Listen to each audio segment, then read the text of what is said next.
Assalamualaikum warahmatullahi wabarakatuh. Berjumpa lagi dalam acara Rafa Lebih Dekat. Hari ini kita akan membahas materi tentang wawasan kebangsaan. Hari ini telah hadir di tengah-tengah kita Kapten Michael. Selamat datang Bapak Michael. Bagaimana kabarnya Pak? Baik, luar biasa. Alhamdulillah. Oke. Dalam materi wawasan kebangsaan kali ini, kita akan ngobrol-ngobrol santai nih Pak Michael. Saya panggilnya Pak Michael atau Kapten Michael ini? Ya. Pak Kapten aja ya? Pak dan Ramil saja. Pak dan Ramil, Okay. oh ya. Beliau ini berasal dari Koramil Batu, jadi jauh-jauh datang ke sini. Jauh enggak Pak tadi Pak? Ya, karena Sidomulyo ini termasuk wilayah binaan teritorial kami, saya rasa sangat dekat sekali. Sangat dekat sekali. Tapi kami mengucapkan terima kasih atas Oke. kedatangannya Pak Michael. Baik, terkait wawasan kebangsaan nih Pak, dari kacamata saya guru bahasa Indonesia di SMP Raden Fatah. Jadi bangsa Indonesia ini menurut saya adalah bangsa yang sangat beruntung karena memiliki ideologi yang kalau orang bahasa bilangnya sangat puitis seperti Pancasila itu. Pancasila itu kan sangat, menurut saya kata-katanya sangat puitis kan Pak ya. Nah, berangkat dari Pancasila Pak, kira-kira apa yang bisa dimaknai oleh siswa-siswi kami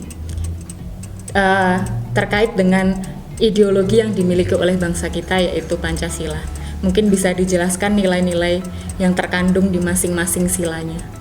Tentunya perlu kita sama-sama ketahui bahwasanya Pancasila adalah dasar negara bagi bangsa kita. Dan ini adalah hal yang mutlak bagi setiap warga negara Indonesia untuk memiliki ideologi ataupun memiliki falsafah ataupun memiliki dasar daripada kehidupan kita sebagai warga negara. Khususnya kepada anak-anakku semua yang berada di rumah, Pancasila ini tentunya sebagai dasar daripada kehidupan kita sebagai warga negara Indonesia. Di dalam Pancasila tersebut, kita mengetahui ada 5 sila.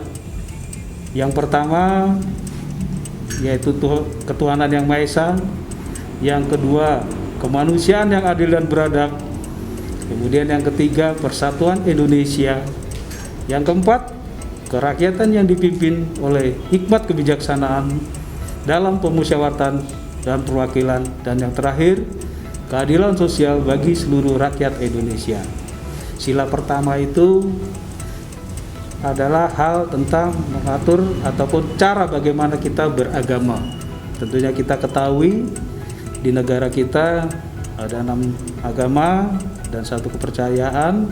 Nah, itu masing-masing daripada agama tersebut mengajarkan hal-hal yang kebaikan. Tentunya ini sangat relevansi dengan Pancasila yang menjadi ideologi bagi bangsa kita. Kemudian di sila kedua itu adalah cara kita sebagai manusia Indonesia untuk hidup saling bergotong royong.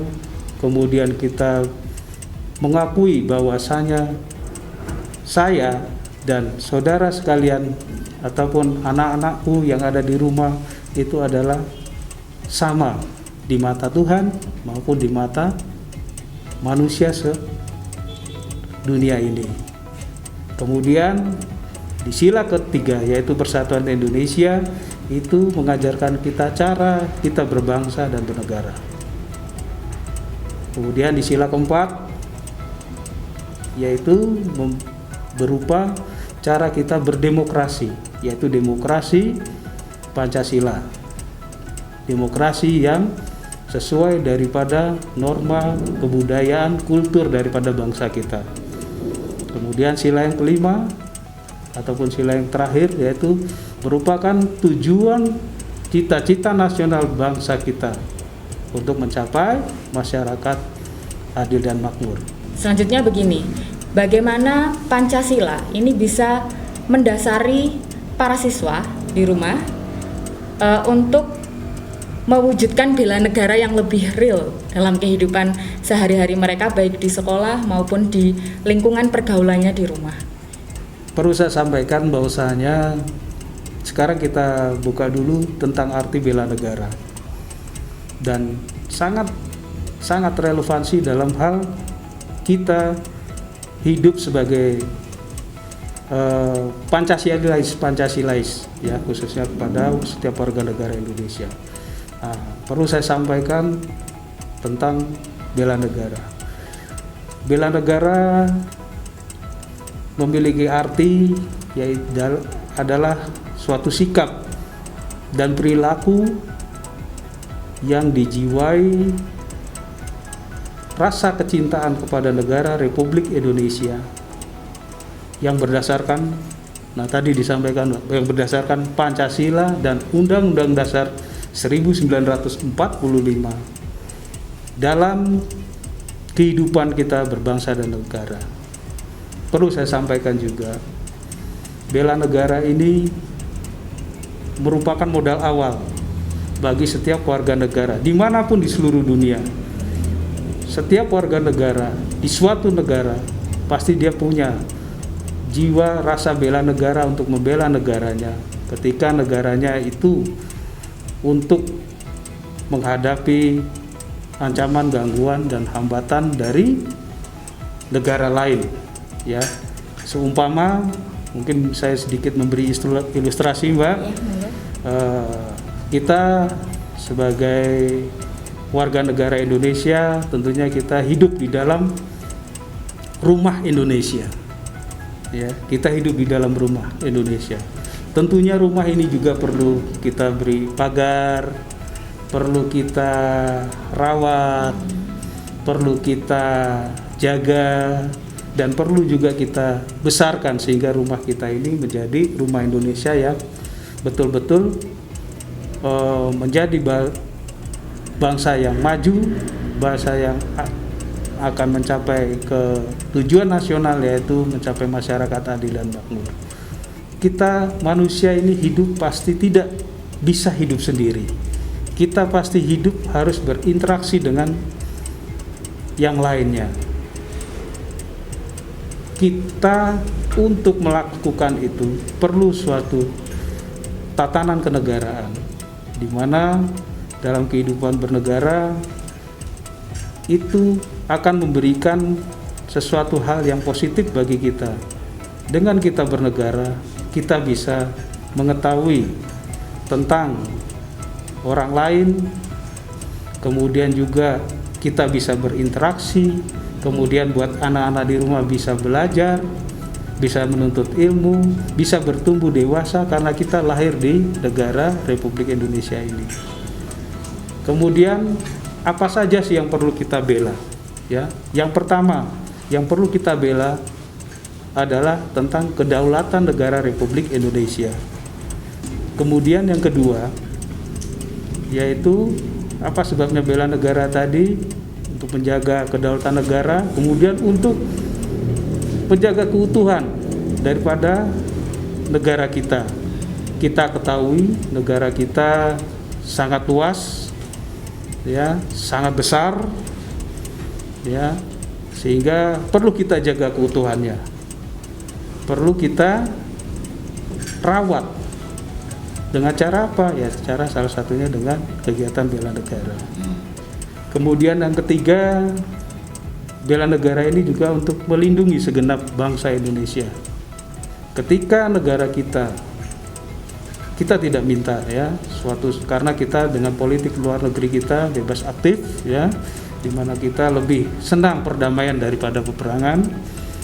Tentunya dengan kita melindungi bangsa dan negara, segenap bangsa Indonesia ini, Kita berharap ya masyarakat kita memiliki jiwa patriotisme yang tinggi, nasionalisme yang tinggi, sehingga bangsa kita ini betul-betul aman, sehingga dengan aman akan mendukung dari program-program pembangunan bangsa Indonesia yang sudah direncanakan ataupun yang akan dilakukan daripada bangsa kita ini ke depannya.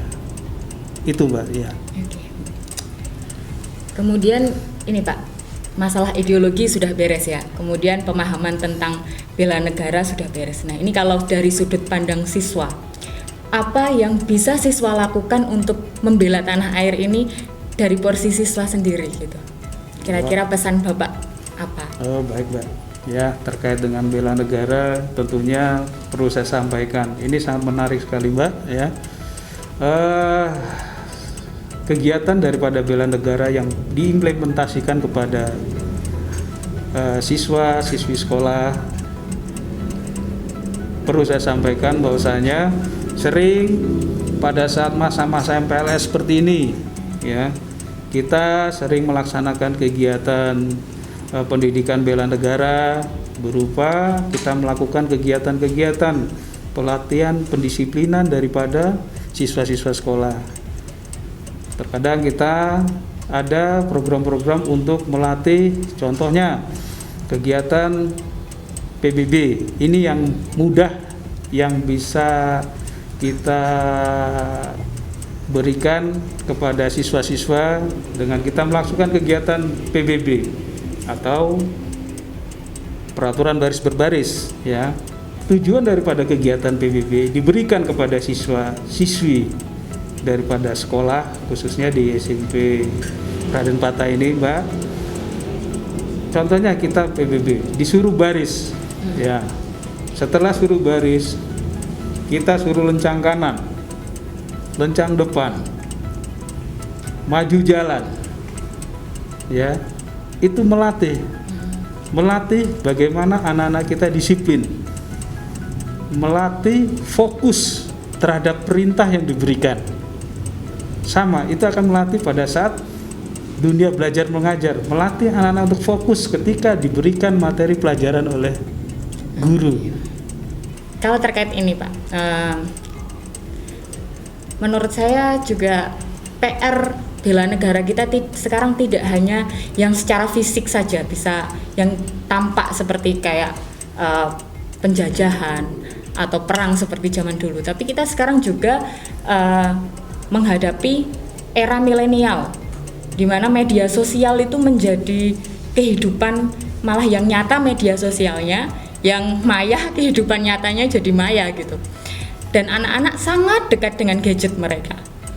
Dan apa saja kan di HP itu kan tidak, seolah-olah nggak ada filternya. Di YouTube apapun bisa mereka akses, di Instagram apapun bisa mereka akses. Kita nggak bisa ngontrol mereka lihat apa, mereka ini buka apa saja. Tentunya butuh pesan lah, anak-anak di rumah ini butuh pesan lah. Kira-kira bagaimana sih menanggulangi masalah terkait dengan bela negara yang ada di sosial media?